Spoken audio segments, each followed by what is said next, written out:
ہر انسان کے پاس دو آپشن ہوتے ہیں، یعنی یا تو وہ اپنی ایوریج لائف گزارے یا پھر وہ اپنے خوابوں کا پیچھا کرے۔ وہ شروع میں ایک چرواہا ہوتا ہے، اسے خواب آتا ہے کہ مجھے جو ہے احرام مصر کے پاس ایک خزانہ بلا رہا ہے۔ ہر انسان جو ہے وہ اپنی زندگی میں کچھ خواب لے کر آتا ہے، یعنی کہ اپنی ضروریات سے آگے ہر انسان کے پاس کچھ خواب ہوتے ہیں، وہ کچھ بننا چاہتا ہے، وہ اپنی زندگی میں کچھ کرنا چاہتا ہے۔ تو جتنے بھی جو لوگ ہیں جو ٹین ایج میں ہوتے ہیں، یعنی کہ جو 18 سے 25 تک کی ایج کے لوگ ہوتے ہیں، ان کے پاس کچھ خواب ہوتے ہیں، وہ اپنی زندگی میں کچھ کرنا چاہتے ہیں۔ تو ہمارے پاس ایک بہت زبردست کتاب ہے الکیمسٹ کے نام سے، جو پولو کویلو نے لکھی تھی۔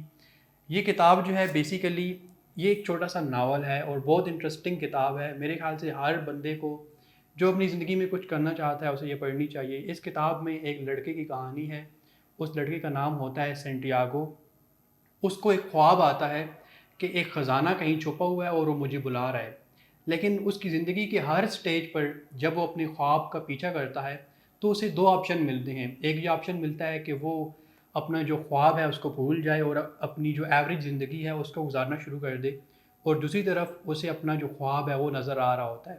اس کی زندگی میں بہت ساری سٹیجز آتی ہیں، اگر آپ یہ ناول پڑھیں گے تو آپ کو یہ بڑا انٹرسٹنگ لگے گا۔ مثال کے طور پر وہ شروع میں ایک چرواہا ہوتا ہے، اسے خواب آتا ہے کہ مجھے جو ہے احرام مصر کے پاس ایک خزانہ بلا رہا ہے، تو وہ بہت سارے لوگوں سے باتیں کرتا ہے۔ کچھ لوگ اسے کہتے ہیں کہ تمہیں اس خزانے کی طرف جانا چاہیے، اور وہ اپنا جو ریوڑ ہے وہ بیچ کر اپنا سفر شروع کرتا ہے۔ جب اپنا سفر شروع کرتا ہے تو شروعات میں ہی اسے ایک دوست ملتا ہے، اور وہ اس دوست جو ہے وہ اسے دھوکہ دیتا ہے، اور اس دھوکے کی وجہ سے اس نے جتنے پیسے اپنے ریوڑ بیچ کے کمائے ہوتے ہیں وہ سارے پیسے بھی ضائع ہو جاتے ہیں، یعنی اس کی ساری جمع پونجی ضائع ہو جاتی ہے، اور وہ اپنی منزل پر بھی نہیں پہنچتا، درمیان میں اٹک کر رہ جاتا ہے۔ پھر اسے ایک اور بندہ ملتا ہے، پھر یہ محنت کرتا ہے، بہت عرصہ محنت کرنے کے بعد یہ بہت سارے پیسے بنا لیتا ہے۔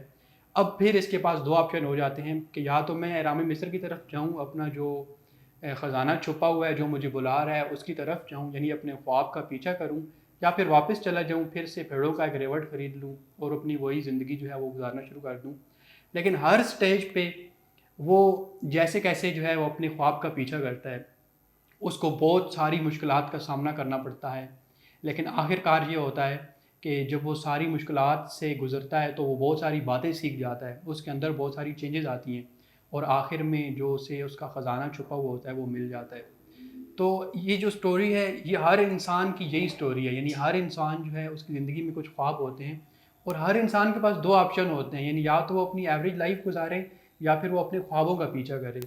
تو میرے خیال سے ہر بندے کو جو اپنی زندگی میں کچھ کرنا چاہتا ہے، اور جو چھوٹے بچے یعنی جو 9th سے 10th یا پھر 12 یا اے لیول یا او لیولس کے بچے ہیں، ان کو تو یہ ضرور پڑھنی چاہیے، کیونکہ ہمیں ہماری جو زندگی کا کہتے ہیں نا کہ آپ کو کم پہ اکتفا نہیں کرنا، یعنی آپ کو ایوریج کی طرف نہیں جانا، آپ کو ہمیشہ اپنے خوابوں کا پیچھا کرنا ہے۔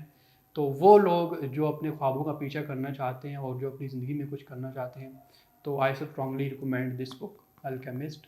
آپ ضرور پڑھیے، آپ کو انشاءاللہ فائدہ ہوگا۔ اللہ حافظ۔ Thank you for watching our video. Watch another one. We have very interesting content that can help you to grow in your life. Subscribe for more interesting videos and don't forget to press the bell icon.